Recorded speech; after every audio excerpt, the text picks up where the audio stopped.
Selamat datang dalam ibadah SBI hari Minggu 19 Juli 2020. Kita masih beribadah secara online dikarenakan situasi terkait pandemik saat ini. Ibadah kita hari ini mengambil tema keunikan Kristus dari Kolose 1, 14-23 dengan pembawa firman Pendeta Bagus Seta.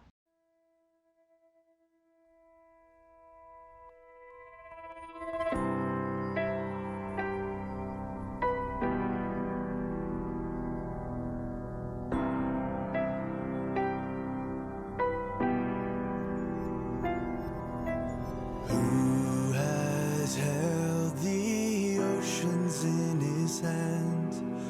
Who has numbered every grain of sand?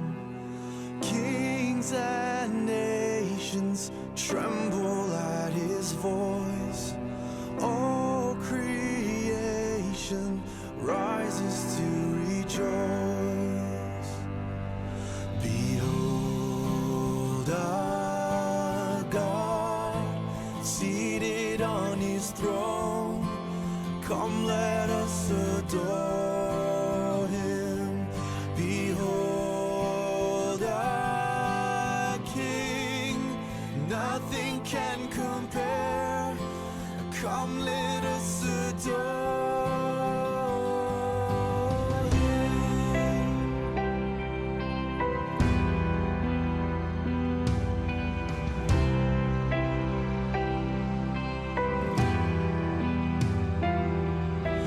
Who has given counsel to the Lord?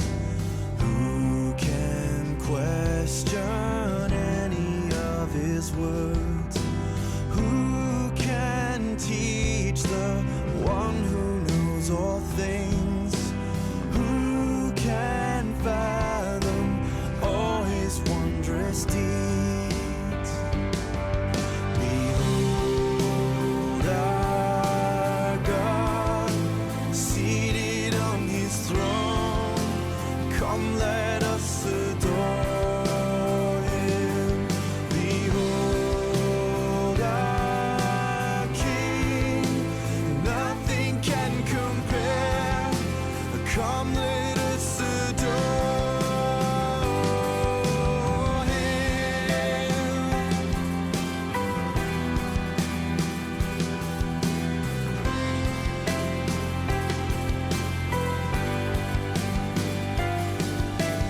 Who has felt the nails upon his hands, bearing all the guilt of sinful men? God eternal, humble to the grave. Jesus, Savior, risen now to reign. Behold our God, seated on his throne. Come, let us adore him. Behold our King, nothing can compare.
his throne. Come, let us adore him. Behold our King, nothing can compare. Come, let us adore him.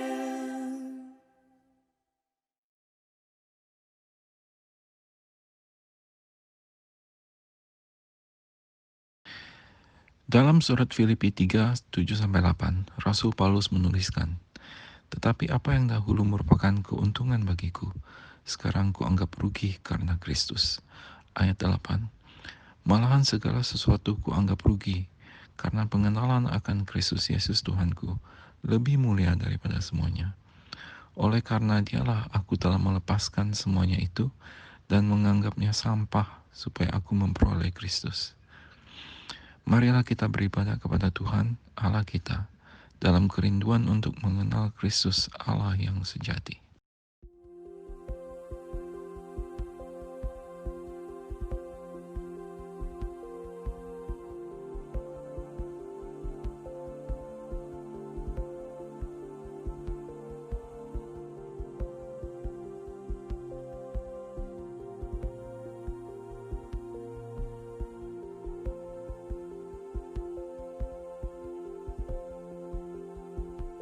Ku pandang kemuliaan-Mu,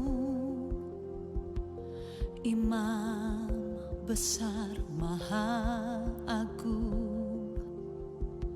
Kaulah pemilik hidupku, Yesus Kristus Tuhan.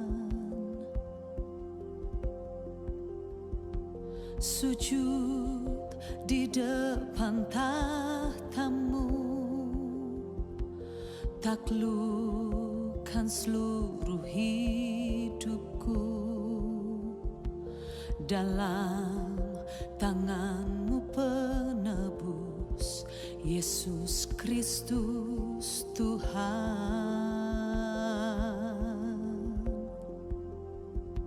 Tiada satu pun yang luput dari karya kasih-Mu yang mulia. Bagi-Mu segala pujian, hormat, kemuliaan.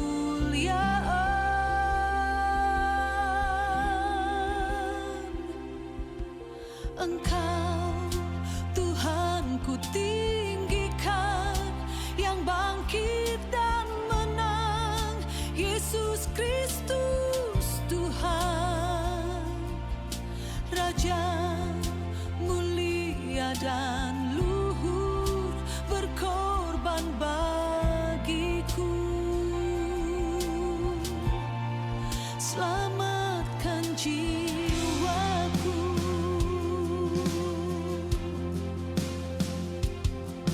Sujud di depan tahta-Mu,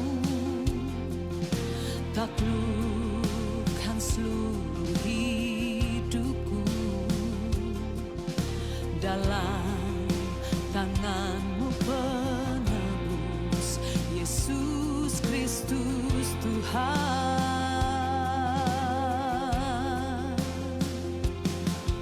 Tiada satu pun yang luput dari karya kasih-Mu yang mulia. Bagi-Mu segala pujian, hormat, kemuliaan.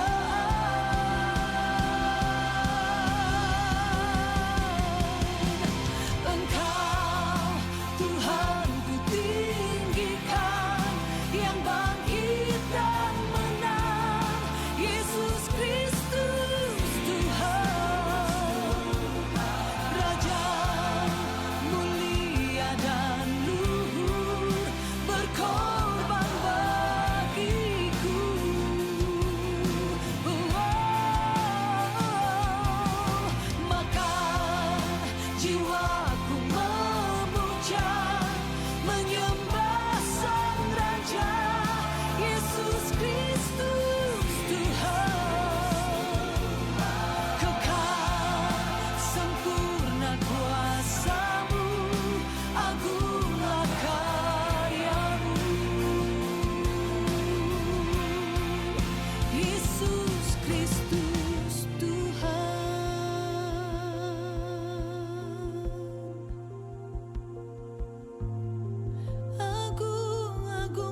yang selamatkanku.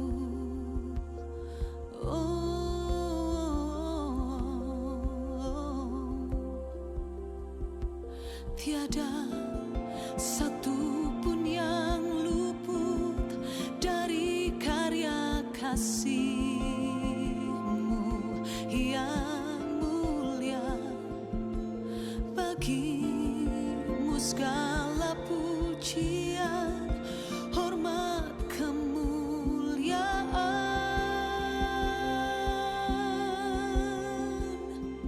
Tiada satu pun yang luput dari karya kasih-Mu yang mulia. Bagi-Mu segala pujian, hormat, kemuliaan.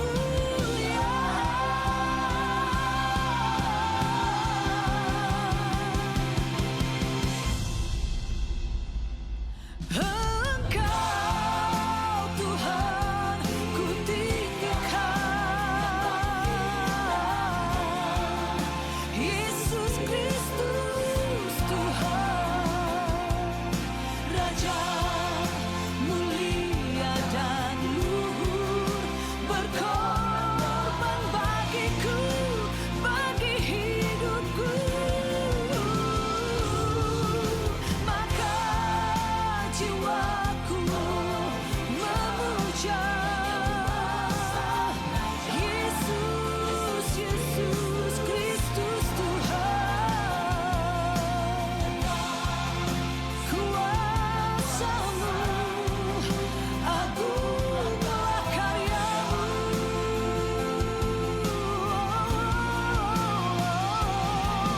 Maka jiwaku memuja, menyembah Sang Raja. Oh, kekal sempurna kuasa-Mu, Yesus Kristus Tuhan.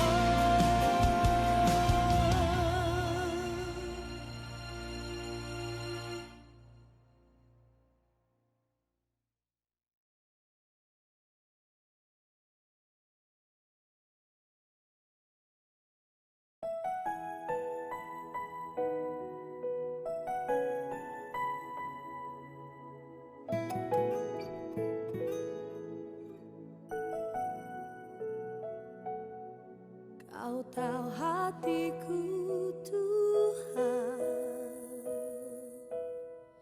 Kau tahu rinduku Tuhan, Kau tahu harapku, Kau tahu mimpiku di tangan-Mu Tuhan. Dalam segenap jalanku, dalam setiap langkahku, hanya Kau Tuhan yang ku andalkan menghadapi semua. Yesus, Kau anugerah terindah dalam hidupku. Kau sungguh berarti di setiap jalanku. Anugerah-Mu selalu mempesonaku. Yesus, Kau terbaik. Yesus, Kau termanis di dalam hidupku.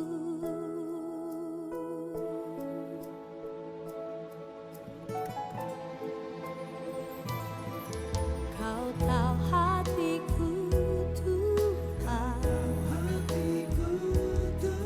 Kau tahu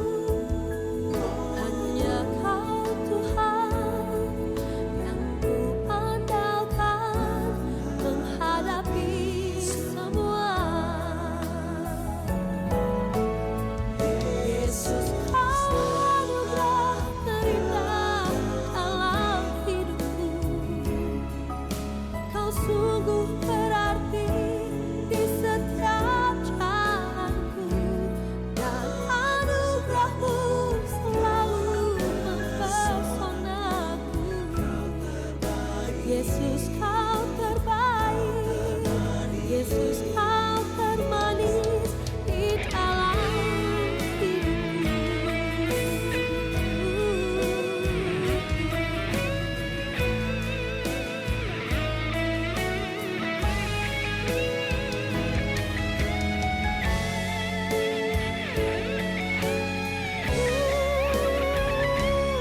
Yesus kau anugerah terindah dalam hidupku.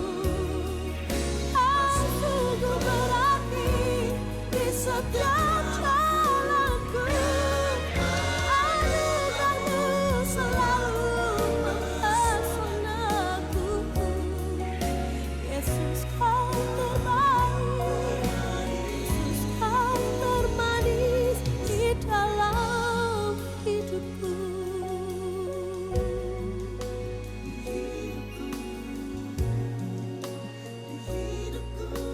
Yesus kau terbaik, Yesus kau termanis di dalam hidupku.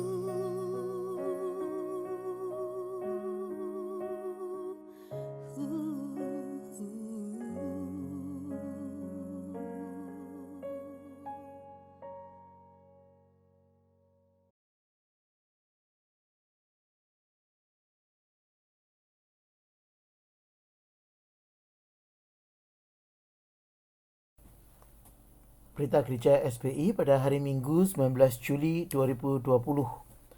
Seluruh majelis menyambut semua jemaat yang berbakti pada hari ini. Kiranya firman Tuhan pada hari ini dapat membawa kita semakin bertumbuh dalam pengenalan akan Alkitab dan kasih kita kepada Tuhan. Yang kedua, kebaktian umum tetap diadakan secara online. Kami mengundang jemaat untuk mengikuti acara kebaktian online ini melalui link yang tertera pada screen. Untuk khotbah minggu-minggu yang telah berlalu dapat dilihat di YouTube link pada link yang sama. Yang ketiga, majelis mohon maaf karena dengan kembalinya restriction dari pemerintah, maka kebaktian di Bowen Baptist Church yang semula direncanakan di awal Juli 2020 terpaksa diundur dan akan majelis berencana untuk memulai kembali kebaktian pada bulan Agustus 2020. Yang kelima, kepada seluruh jemaat SBI diberitahukan bahwa akan ada rapat jemaat pada hari Minggu 26 Juli pukul 5 sore. Sekali lagi saya ulangi, ada rapat jemaat hari Minggu 26 Juli pukul 5 sore. Agenda rapat yang pertama pencarian pendeta tetap, yang kedua budget gereja untuk 2020 dan 2021, dan yang ketiga adalah kelangsungan mobil gereja. Berhubung dengan restriction dari pemerintah, maka rapat jemaat akan diadakan secara online. Informasi lebih lanjut akan diwartakan pada waktu yang akan datang. Yang kelima, dengan berat hati, majelis ini ingin mengumumkan kepada jemaat bahwa persekutuan yang profesional fellowship mulai bulan Juli akan dihentikan karena sangat kurangnya jumlah kehadiran dan situasi COVID. Demikian berita gereja pada hari ini. Tuhan memberkati. Bapa yang berada di dalam surga, kami datang lagi kembali kepadamu ya Tuhan. Pada hari Minggu ini, kami boleh berkumpul kembali adalah atas belas kasihan Tuhan yang telah memelihara kami ya Tuhan. Kalau kami masih ada pada saat ini, itu adalah karena kemurahan Tuhan. Di masa yang sulit seperti ini ya Tuhan, di masa dengan adanya COVID ini ya Tuhan, kami masih bisa berkumpul, meskipun kami tidak berhadapan dengan satu dengan yang lain, tapi kami boleh bersama-sama menaikkan doa kami kepadamu ya Tuhan. Kepada Tuhan Allah Bapa kami, yang mengasihi kami. Tuhan, kami datang kepadamu. Kami ingin berdoa untuk masa yang sulit seperti sekarang ini ya Tuhan. Masa pandemi COVID-19 ini Tuhan. Kami khususnya berdoa untuk Melbourne ini ya Tuhan, di mana jumlah dari penderita COVID menaik banyak. Tuhan, kiranya Engkau mau mengawal ini semua. Dan biarlah satu persatu semuanya ini bisa dikawal oleh pemerintah ya Bapa. Tolonglah daripada Departemen Kesehatan Victoria bisa membantu secepatnya mengurangi bahaya ini Tuhan. Dan biarlah ia tidak menyebar lagi. Kami serahkan segala apa yang menjadi tugas-tugas mereka adalah menjadi tugas-tugas yang boleh mereka lakukan dengan baik ya Tuhan, atas pertolongan Tuhan. Biarlah Australia segera boleh dibebaskan dari pandemi ini ya Bapa. Dan juga seluruh dunia ini boleh juga menerima semuanya kebaikan, sehingga tidak ada lagi penyakit ini. Biarlah segera vaksin boleh ditemukan ya Tuhan. Berkatilah orang-orang yang mencari vaksin, sehingga mereka boleh diberi hikmat daripadamu. Biarlah vaksin ini boleh dijadikan, biarlah untuk menjadi kebaikan bagi seluruh umat bangsa di dunia ini. Dan biarlah semua dari akhir bencana ini adalah hanya untuk menjadi kemuliaan-Mu saja ya Tuhan. Tuhan, kami ingin berdoa untuk pergumulan SBI ya Tuhan. Kiranya Engkau mau melihara terus untuk SBI ya Tuhan. Juga para jemaat. Satukanlah hati kami terus ya Tuhan. Berikanlah hati yang selalu ingin bersekutu bersama-sama. Kami sebagai saudara seiman, biarlah kami meskipun jauh akan terus memuliakan Tuhan. Bersama-sama meskipun hanya melalui online. Tuhan, kami ingin berdoa untuk rencana rapat tanggal 26 Juli ya Tuhan. Biarlah Tuhan sendiri yang memberi segala jawaban-jawaban apa yang kami butuhkan. Engkau telah menyediakan banyak bagi kami dan segala fasilitas-fasilitas keuangan. Tuhan telah memelihara kami. Terima kasih ya Tuhan. Tuhan, kami juga sedang berencana untuk mencari seseorang yang bisa mengawal dan menjaga, memelihara jemaat SBI ke masa depan. Kiranya Engkau boleh memilihkan seorang yang baik bagi kami ya Bapa. Terima kasih untuk semuanya ya Tuhan. Terima kasih untuk Pendeta Bagus yang telah menolong kami. Terima kasih untuk Rudi juga yang telah membantu kami. Sehingga kami boleh terpelihara rohani kami. Bapa, kami berdoa untuk yang sakit. Mungkin kami tidak bisa menyebutkannya satu persatu di sini ya Tuhan. Dan kami tidak mengetahui keadaan masing-masing. Tapi kami juga mengingat untuk Oma Kirana ya Tuhan. Terima kasih untuk pemeliharaanmu, bahwa ia ternyata juga negatif dari COVID-19 ini. Peliharakanlah kami semua Tuhan, berikanlah kesembuhan bagi yang sakit. Jauhkanlah kami dari segala sakit penyakit yang mengkhawatirkan. Juga COVID-19 ini, bungkus kami di dalam darah-Mu, ya Tuhan Yesus. Tuhan, kami berdoa untuk dari kita masing-masing di sini ya Tuhan, yang di dalam tiap hari kami bergumul, di dalam segala keinginan kami. Kiranya Engkau mengetahui semuanya ya Tuhan, apa yang kami butuhkan. Kiranya Engkau mau menyertai apa yang menjadi pergumulan dari permintaan kami masing-masing. Sebentar kami akan mendengar firman Tuhan dari Pendeta Bagus. Kiranya Tuhan menolong kami untuk mengerti dan menjalankannya di dalam kehidupan kami masing-masing. Tolong Pendeta Bagus untuk membawakannya ya Tuhan, sehingga untuk mudah kami mengerti. Terima kasih ya Bapa. Sebelumnya kami juga memohon ampun atas segala dosa dan segala kesalahan kami. Terima kasih Tuhan atas segala-galanya. Di dalam doa yang tidak sempurna ini, kami menaikkannya hanya di dalam nama Tuhan Yesus Kristus, Tuhan dan Juru Selamat kami. Amin. Kita akan memberikan persembahan bagi kemuliaan Tuhan. Persembahan dapat diberikan melalui direct debit ke nomor rekening seperti yang tertera di depan. Terima kasih.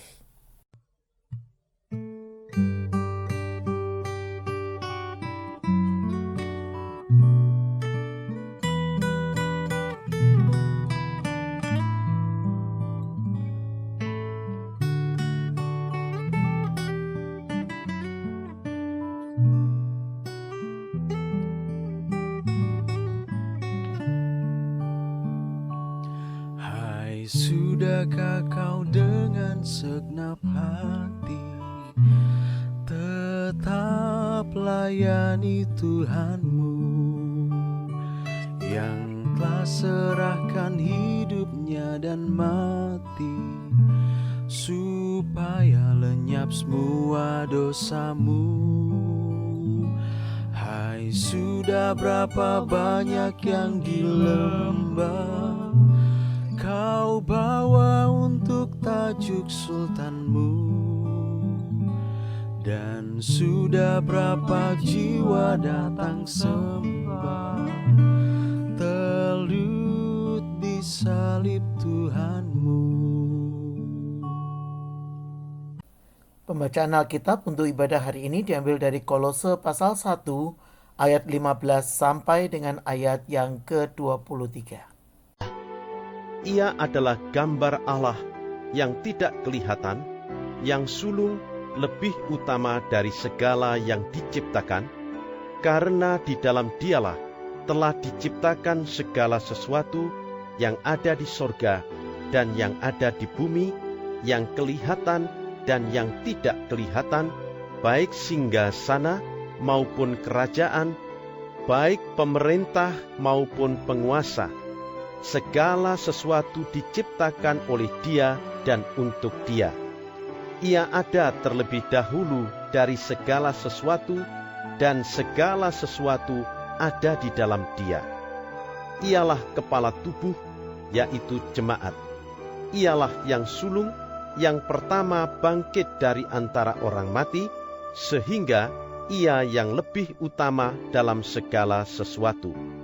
Karena seluruh kepenuhan Allah berkenan diam di dalam Dia, dan oleh Dialah Ia memperdamaikan segala sesuatu dengan dirinya, baik yang ada di bumi maupun yang ada di sorga, sesudah Ia mengadakan pendamaian oleh darah salib Kristus. Juga kamu yang dahulu hidup jauh dari Allah, dan yang memusuhinya dalam hati dan pikiran, seperti yang nyata dari perbuatanmu yang jahat, sekarang diperdamaikannya di dalam tubuh jasmani Kristus oleh kematiannya, untuk menempatkan kamu kudus dan tak bercela dan tak bercacat di hadapannya. Sebab itu, kamu harus bertekun dalam iman, tetap teguh dan tidak bergoncang, dan jangan mau digeser dari pengharapan Injil yang telah kamu dengar dan yang telah dikabarkan di seluruh alam di bawah langit, dan yang aku ini, Paulus, telah menjadi pelayannya.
percaya dengan sayap-Mu ku akan terbang tinggi di tengah badai hidup. Ku tak menyerah, Kau kekuatan dan perlindungan bagiku, pertolonganku di tempat maha tinggi. Ku mengangkat tanganku, aku berserah, Kau ku nantikan, Kau yang ku sembah, Yesusku, Rajaku.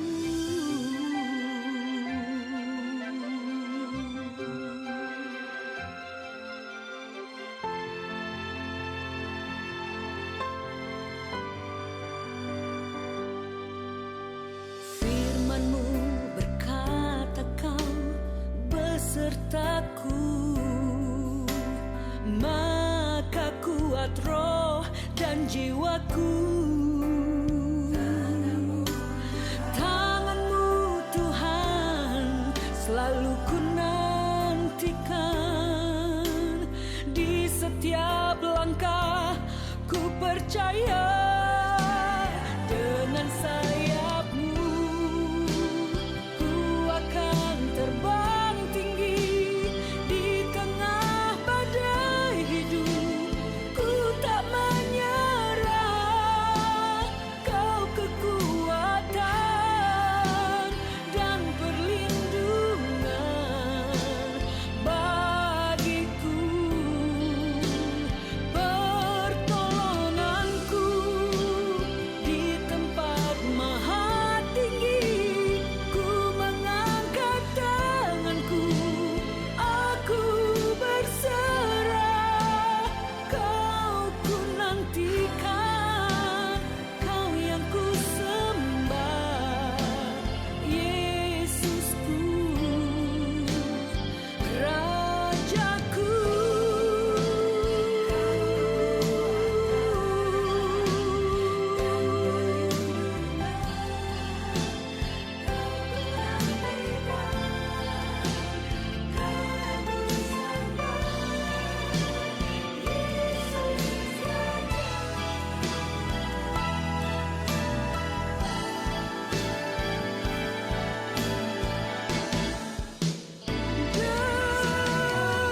Dengan sayap-Mu ku akan terbang tinggi di tengah badai hidup. Ku tak menyerah, Kau kekuatan dan perlindungan bagiku, pertolonganku di tempat maha tinggi. Ku mengangkat tanganku, aku berserah, Kau ku nantikan, Kau yang ku sembah, Yesusku, Rajaku.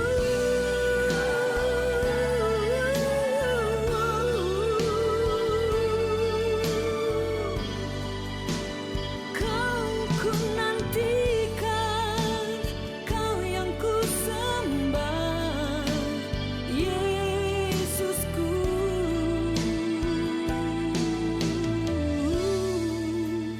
Rajaku.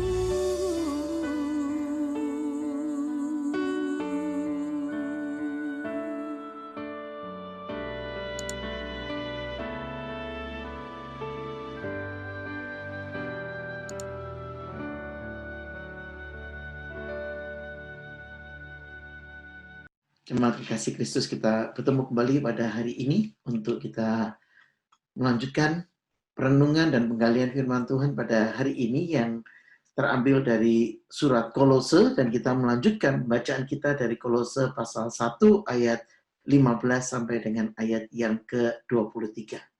Tema yang kita angkat hari ini adalah keunikan Kristus. Mari kita mulai dengan kita menundukkan kepala kita berdoa lebih dahulu. Mari kita berdoa. Maha besar Allah yang kami sembah dan kami sapa di dalam Tuhan kami Yesus Kristus. Sungguh Tuhan kami bersyukur untuk kesempatan kami dikuatkan, dipertemukan sekali lagi. Dan kami masih merasakan dan menikmati curahan anugerah Tuhan di dalam kehidupan kami. Bapa, kami berdoa kalau kami akan merenungkan dan menggali dari kebenaran. Tolong kami ya Tuhan untuk kami boleh merenungkan firman Tuhan dan melakukan seturut dengan kebenaran. Demi nama Tuhan kami Yesus Kristus, kami berdoa dan mengucap syukur. Amin. Ketika kita merenungkan tentang surat Kolose, maka kita diingatkan kembali bahwa surat Kolose adalah surat yang ditulis oleh Rasul Paulus kepada sebuah gereja kecil yang bukan didirikan atau dimulai oleh Rasul Paulus. Tetapi gereja ini bergumul. Gereja ini mencoba untuk hadir dan menghadirkan kuasa kasih Kristus di dalam kehidupan mereka. Dan karena itu gereja ini rindu untuk bertumbuh, rindu untuk belajar, rindu untuk semakin mengenal Tuhan di dalam penggalian mereka akan kebenaran. Tetapi kemudian masuklah pengajar-pengajar yang sesat. Dan karena itu mereka perlu hadir dengan identitas mereka yang sejati. Bagaimana Rasul Paulus menolong gereja ini untuk bertumbuh? Bagaimana Rasul Paulus menolong gereja ini untuk mendapatkan kembali identitasnya? Paulus mengatakan tidak ada jalan lain kecuali kembali kepada kunci utama daripada iman Kristiani, yaitu Kristus sebagai pusat dan sebagai sumber daripada kehidupan gereja. Mari kita perhatikan apa yang dikatakan oleh Rasul Paulus dalam surat Kolose pasal 1 ayat 15 sampai dengan ayat yang ke-23 ini. Kolose pasal yang pertama ayat yang ke-15 sampai dengan ayat yang ke-23 menekankan tentang keunikan Kristus. Keunikan karya kasih Kristus di dalam kehidupan orang percaya. Dan kita membaca di dalam bagian surat Kolose yang tadi sudah dibacakan terlebih dahulu untuk kita. Bahwa ia adalah gambar Allah yang tidak kelihatan, yang lebih utama daripada segala sesuatu. Dan saudara-saudara, ini menjadi satu bagian yang penting karena ketika kita bicara tentang keunikan Kristus menurut surat Kolose, apa yang Paulus ingin jabarkan di sana? Apa yang Paulus ingin uraikan di sana?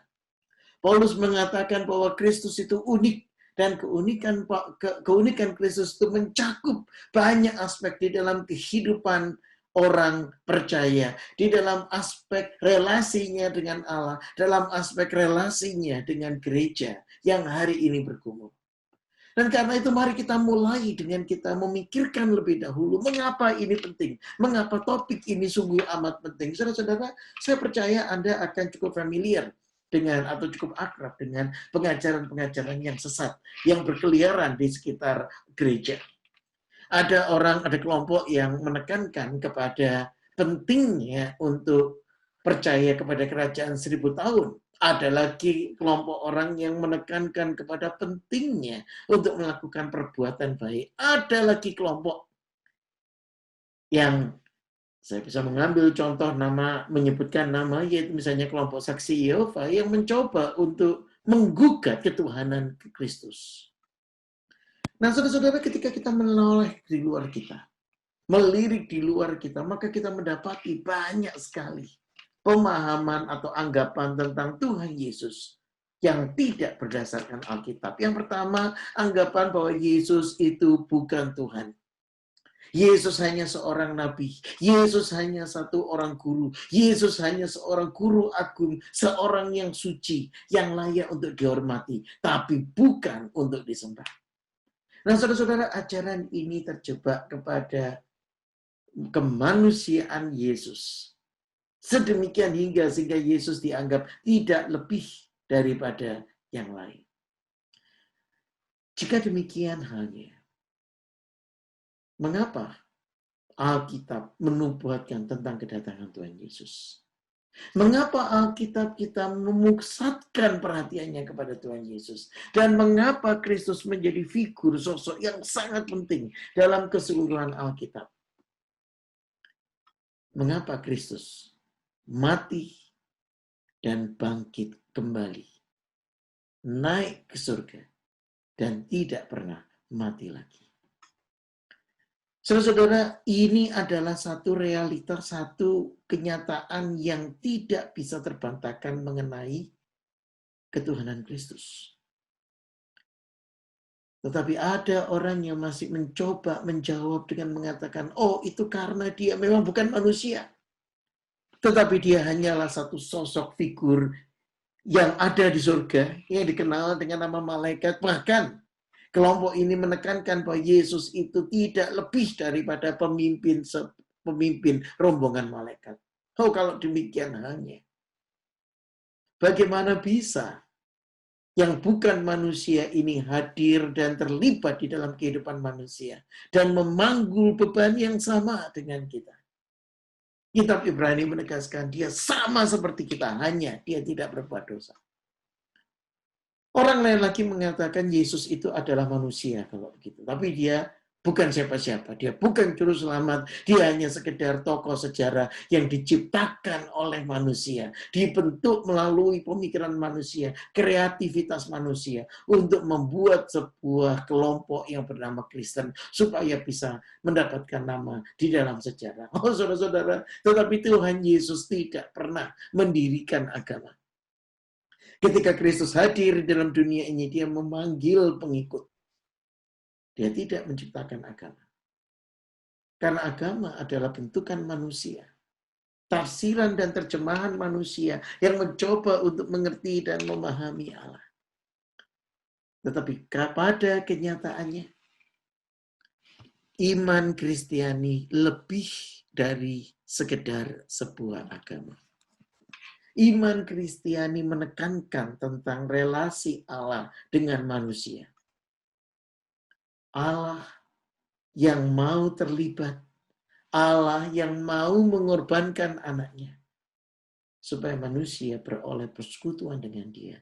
Dan karena itu banyak manusia, banyak orang yang menolak Allah, menolak Tuhan Yesus, dan menganggap Yesus hanyalah tokoh rekayasa belaka. Yesus bukan manusia nyata. Yesus hanya tokoh fiksi. Tetapi tidak pernah sungguh-sungguh ada di dalam kehidupan manusia dalam sejarahnya. Siapa Tuhan Yesus menurut Anda?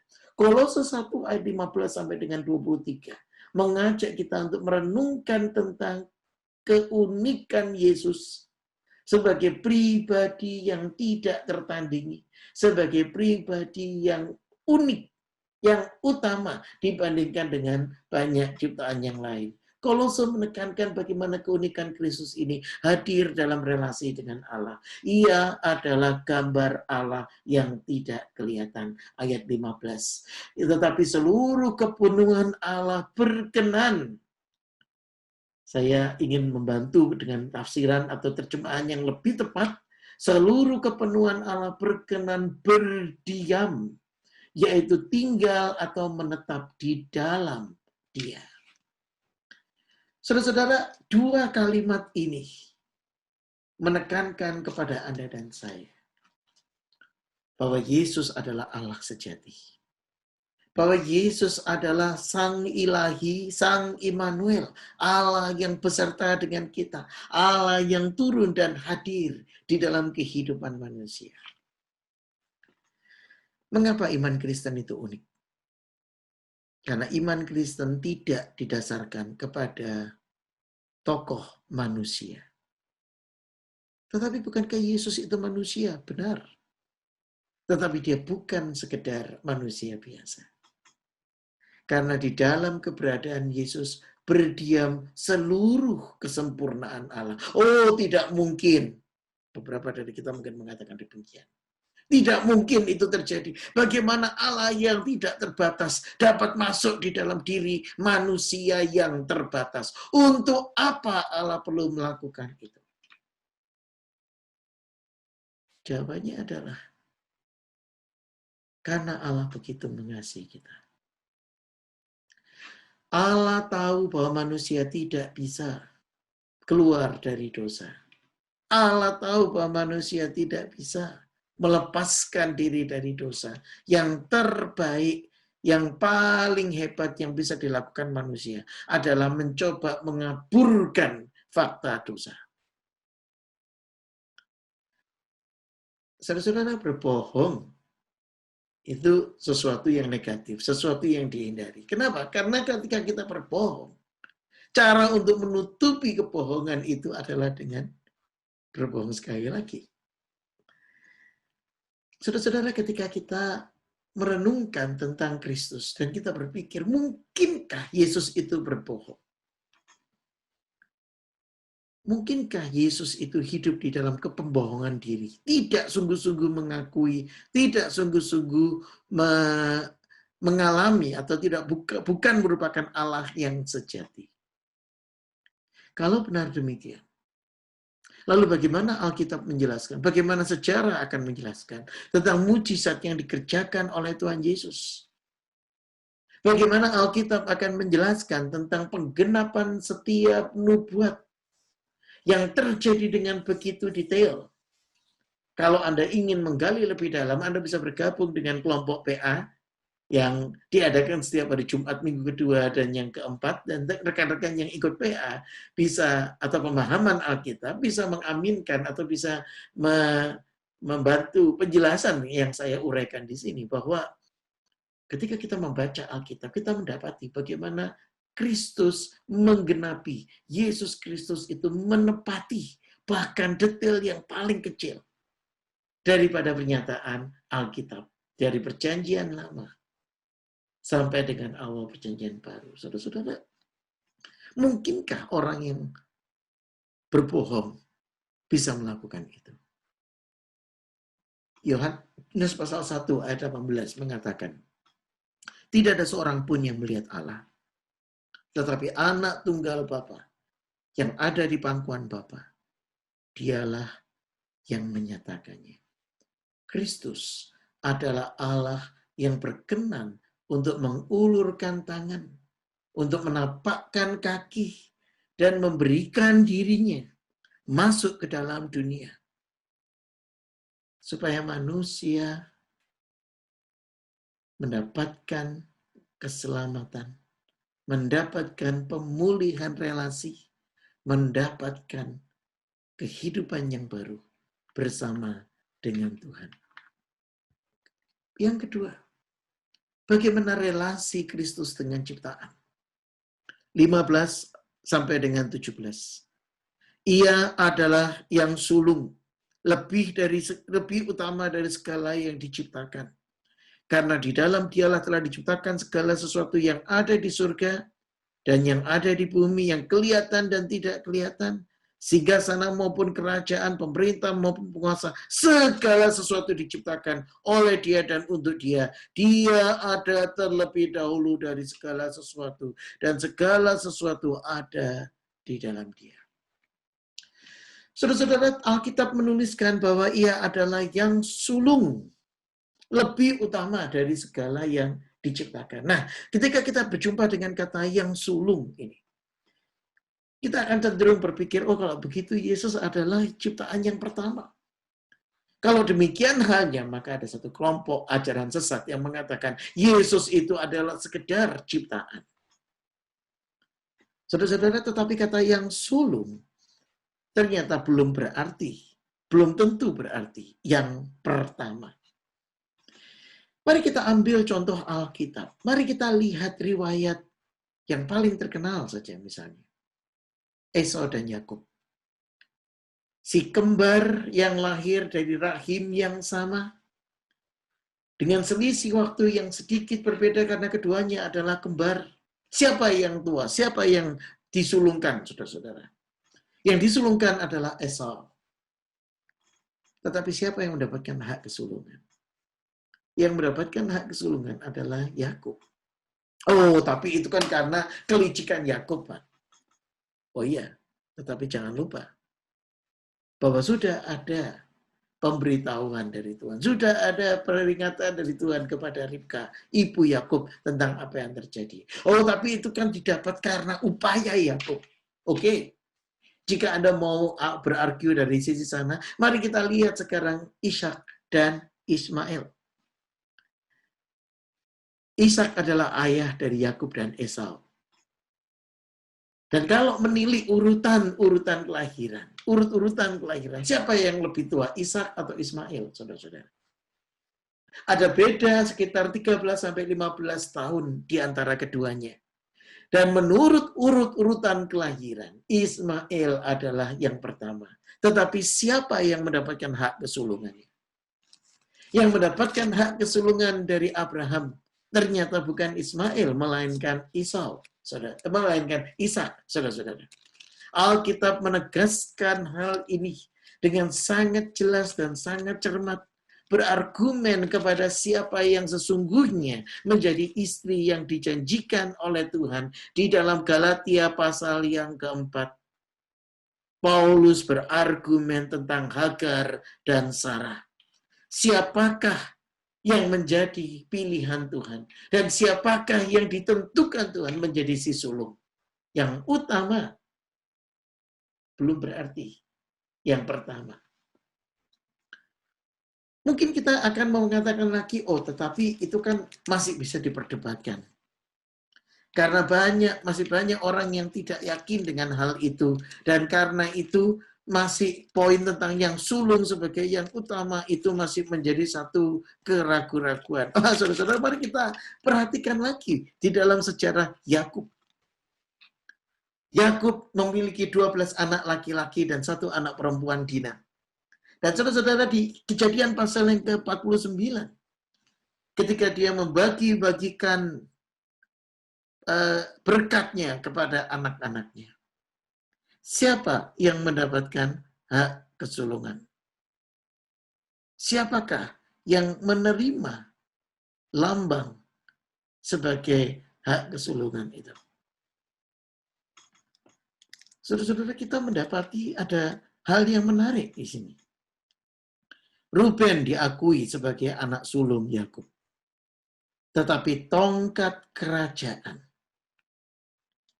yang memiliki arti pewaris itu ada di tangan Yehuda.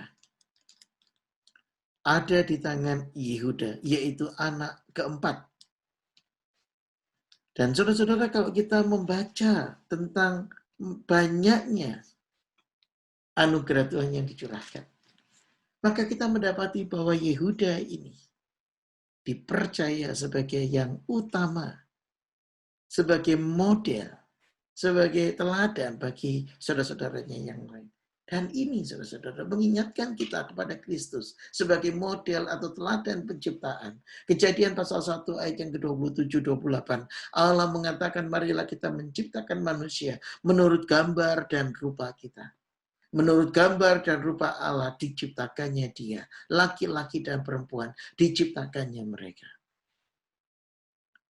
Kolose 1 ayat 15 mengatakan apa? Yesus adalah gambar Allah yang tidak kelihatan. Manusia diciptakan menurut model dan teladan Kristus. Dan segala sesuatu diciptakan oleh Kristus dan untuk Kristus. Apa maksudnya ini? Saudara-saudara, kalimat ini bermaksud Anda dan saya akan bertanggung jawab kepada Kristus pada satu hari kelak. Dan karena itu kita perlu melihat Kristus secara serius. Kenapa? Karena Kristus sudah melakukan karyanya di dalam dunia dengan memberikan hidup kepada kaum pilihannya, yaitu gereja. Kristus adalah kepala tubuh.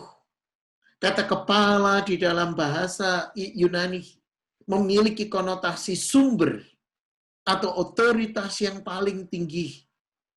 Dan karena itu kepala ada di atas. Dan di dalam kepala kita ada otak yang mengendalikan seluruh pergerakan tubuh kita. Kristus adalah kepala tubuh, yaitu jemaat. Dan karena itu dia adalah yang sulung. Dia adalah yang utama dalam hal kebangkitan. Dan panggilan Anda dan saya sebagai murid-murid Kristus adalah untuk melayani dia. hidup kita bukan milik kita lagi. Galatia pasal 2 ayat 20 mengatakan, hidupku bukannya aku lagi, melainkan Kristus yang hidup di dalam aku. Sebab hidup yang kuhidupi sekarang adalah sebuah pelayanan, sebuah pekerjaan bagi kemuliaan Tuhan. Sebab bagaimana Anda memandang kehidupan Anda? Untuk apa Anda ada di sini? Mengapa Allah mengizinkan kita sampai saat ini ada di usia ini? Di tengah-tengah ketidakpastian di luar kita, di tengah-tengah suasana pandemik di sekitar kita. Mengapa Allah masih tetap memelihara kita sampai dengan saat ini? Karena Allah ingin memakai kita untuk melayani Dia. Allah tidak pernah mencari manusia-manusia yang luar biasa. Tetapi Allah mencari manusia-manusia biasa yang lemah, yang bersandar kepada Tuhan, yang luar biasa. Saudara-saudara, itulah keunikan gereja. Itulah identitas yang menarik dari gereja, yang membuat gereja ini berbeda dari kumpulan-kumpulan yang lain. Kumpulan organisasi manusia yang lain berusaha supaya mereka menjadi sukses, berusaha supaya mereka menjadi hebat. Tetapi gereja tidak dipanggil untuk menjadi hebat. Tetapi gereja dipanggil untuk menyaksikan Allah yang hebat. Bagaimana caranya? Mulai dari mana kita harus melangkah? Saudara-saudara, Alkitab mengatakan, mari kita mengambil cermin rohani dan melihat diri kita masing-masing. Mari kita bercermin kepada kebenaran yang membongkar diri kita. Anda dan saya adalah manusia berdosa. Oleh dialah dia memperdamaikan segala sesuatu dengan dirinya, baik yang di bumi maupun di surga, sesudah ia mengadakan pendamaian oleh darah salib Kristus. Juga kamu yang dahulu hidup jauh dari Allah dan yang memusuhi Dia dalam hati dan pikiranmu seperti nyata dalam perbuatanmu yang jahat, sekarang diperdamaikannya dengan Kristus. Sehingga untuk menempatkan kamu kudus, tak bercela, tak bercacat di hadapan Tuhan. Bagaimana cara kita melayani Allah? Yang pertama, mari kita kembali dengan pemahaman. Siapakah Allah kita itu?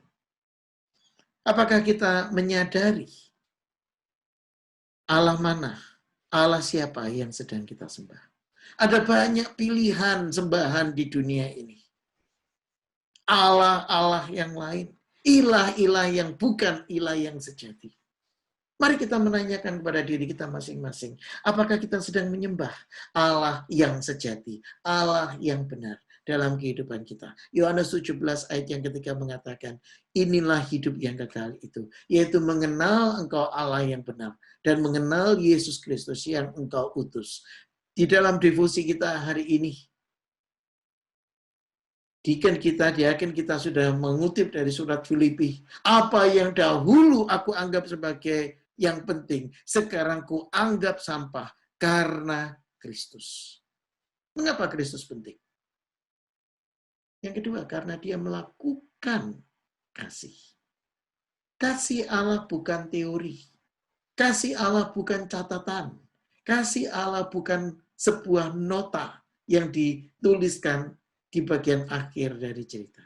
Tetapi kasih Allah adalah pengorbanan yang dinyatakan. Dan yang ketiga, saudara-saudara, kalau Anda dan saya hari ini menyebut diri gereja, sebagai gereja, Anda dan saya sudah dan sedang dan akan selalu mengalami anugerah Kristus. Sudahkah hidup kita diperdamaikan oleh Kristus untuk menjadi persembahan yang kudus, harum, yang hidup di hadapan Allah? Maukah kita, siapkah kita untuk tetap teguh di dalam iman? Saudara-saudara, mari kita menguji iman kita hari ini. Untuk siapa kita hidup? Mari kita menguji pikiran kita hari ini. Siapa yang menguasai pikiran dan keputusan kita? Apakah kita hidup untuk diri kita sendiri? Atau kita hidup untuk kemuliaan Kristus? Tuhan mengizinkan saya untuk menguatkan seorang saudara yang bergumul dengan sakit COVID yang dialami. Tidak ada seorang pun yang tahu berapa lama dia akan hidup. Atau apakah dia mampu hidup. Atau dia akan mampu sembuh. Saudara-saudara, tetapi ada satu yang menjadi kekuatan dia. Bahwa Tuhan Yesus menjaga dan memelihara dia. Sekalipun dia sudah kehilangan anggota keluarganya. Dalam waktu dan durasi yang sangat cepat, beberapa anggota keluarganya meninggal karena penyakit ini. Dan memang ini penyakit yang luar biasa jahat, luar biasa ganas. Tetapi rekan ini tetap bisa percaya. Allah memelihara, Allah menuntun, Allah menguatkan. Bagaimana dengan Anda dan saya, saudara-saudara? Bagaimana dengan kita ketika kita mengalami pergumulan kehidupan ini? Adakah kita bersandar dan berharap kepada Kristus?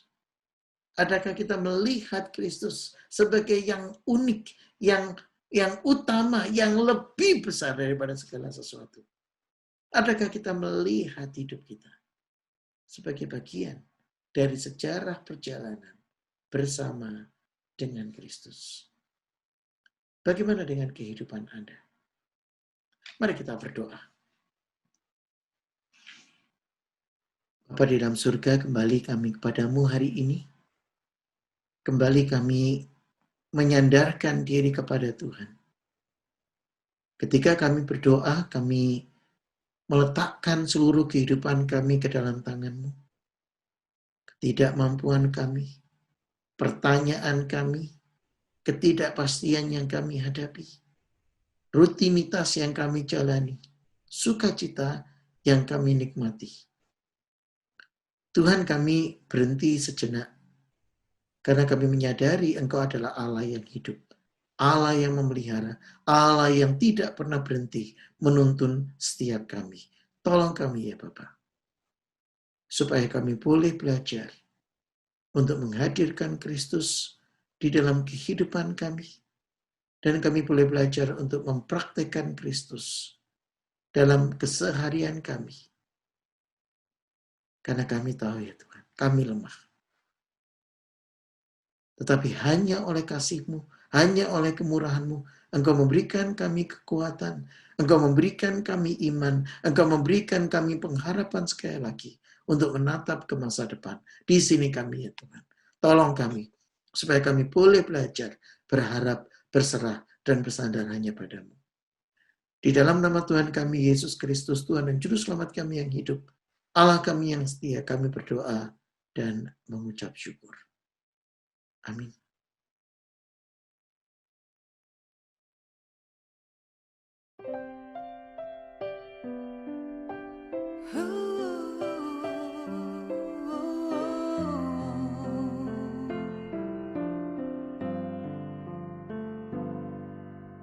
Bukan dengan kekuatanku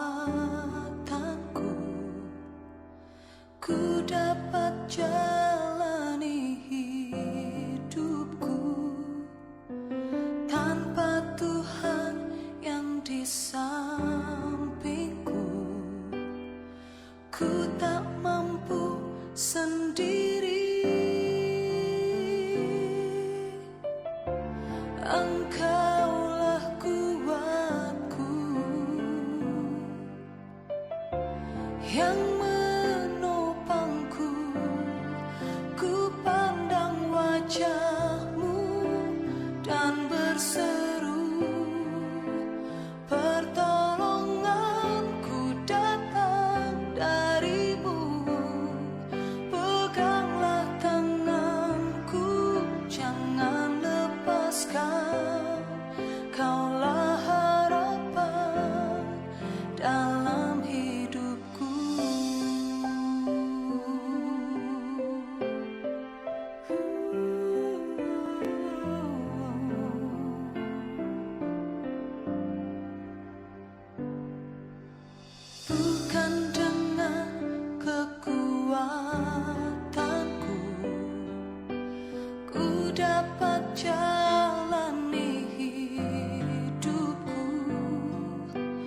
Tanpa Tuhan yang di sampingku, ku tak mampu sendiri. Engkaulah kuatku yang menopangku. Ku pandang wajah-Mu dan berseru, pertolonganku datang dari-Mu. Peganglah tanganku, jangan lepaskan. Kaulah harapan dalam hidupku.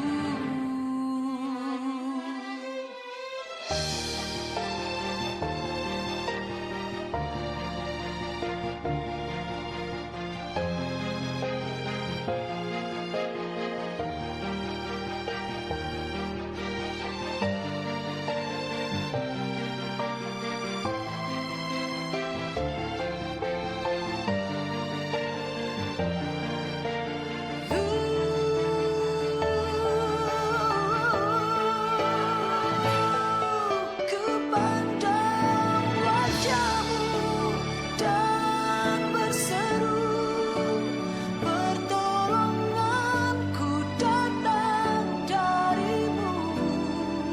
Peganglah tanganku, jangan lepaskan. Kaulah harapan dalam hidupku.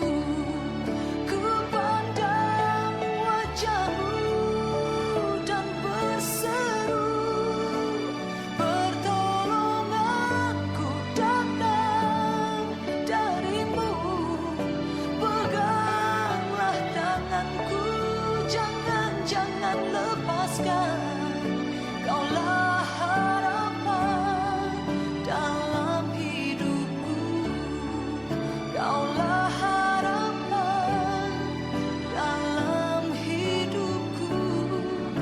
Kaulah harapan dalam hidupku.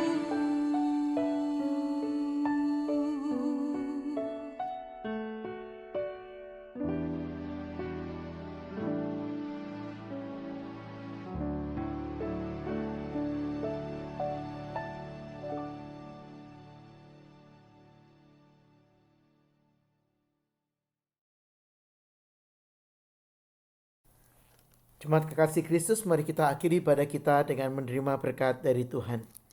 Bagi Dia yang berkuasa menjaga supaya jangan kamu tersandung dan yang membawa kamu tanpa bernoda dan dengan penuh kegembiraan di hadapan kemuliaan-Nya, Allah yang esa, Juru Selamat kita melalui Yesus Kristus Tuhan kita. Bagi Dialah kemuliaan, kebesaran, kekuatan, dan kuasa sebelum segala abad, dan sekarang, dan sampai selama-lamanya. Amin.